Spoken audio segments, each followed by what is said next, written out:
Hello everyone, welcome to ಹೊನ್ನು and ಅಮ್ಮ YouTube channel. So ಇವತ್ತೊಂದು ರೆಸಿಪಿ ಮಾಡ್ತಾ ಇದ್ದೀನಿ. ಓರಿಯೋ ಬಿಸ್ಕಿಟ್ ಯೂಸ್ ಮಾಡಿ ಚಾಕ್ಲೇಟ್ ಪಡ್ಡು ಮಾಡ್ತಾ ಇದ್ದೀನಿ. ತುಂಬಾ ಚೆನ್ನಾಗಿರುತ್ತೆ.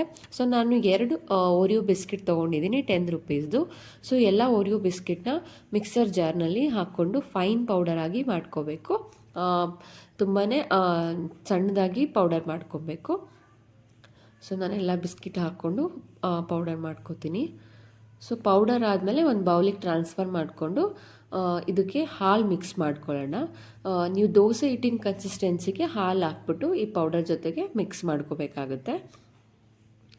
ನೋಡಿ, ಫೈನ್ ಪೌಡರ್ ಆಗಿದೆ. ಇದಕ್ಕೆ ನೀವು ಹಸಿ ಹಾಲಾದರೂ ಹಾಕ್ಬೋದು, ಕಾಯಿಸಿ ಆರಿಸಿರೋ ಹಾಲಾದರೂ ಹಾಕ್ಬೋದು. ಸೊ ಮಿಕ್ಸ್ ಮಾಡ್ಕೊಂಡಾದಮೇಲೆ 1 ಪಿಂಚ್ ಆಫ್ ಬೇಕಿಂಗ್ ಸೋಡಾನ ಹಾಕಬೇಕು. ಅಡುಗೆ ಸೋಡಾ ಅಲ್ಲ, ಬೇಕಿಂಗ್ ಸೋಡಾನ ಹಾಕಬೇಕು. 1 ಪಿಂಚ್ ಆದರೆ ಸಾಕು.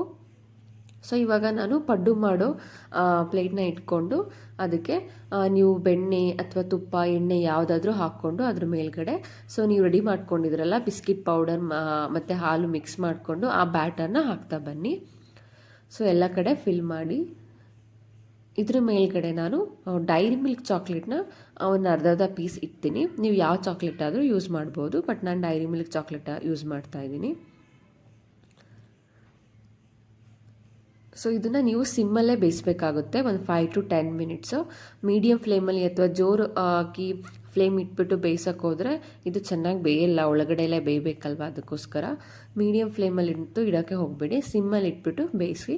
ಸೊ ಒಂದು ಕಡೆ ಆಗಿದೆ, ಇನ್ನೊಂದು ಕಡೆ ತಿರ್ಗಿಸ್ಕೊಂಡಿದ್ದೀನಿ. ಸೊ ಆಗಿದೆ, ಇವಾಗ ಸರ್ವ್ ಮಾಡ್ಕೊಳ್ಳೋಣ.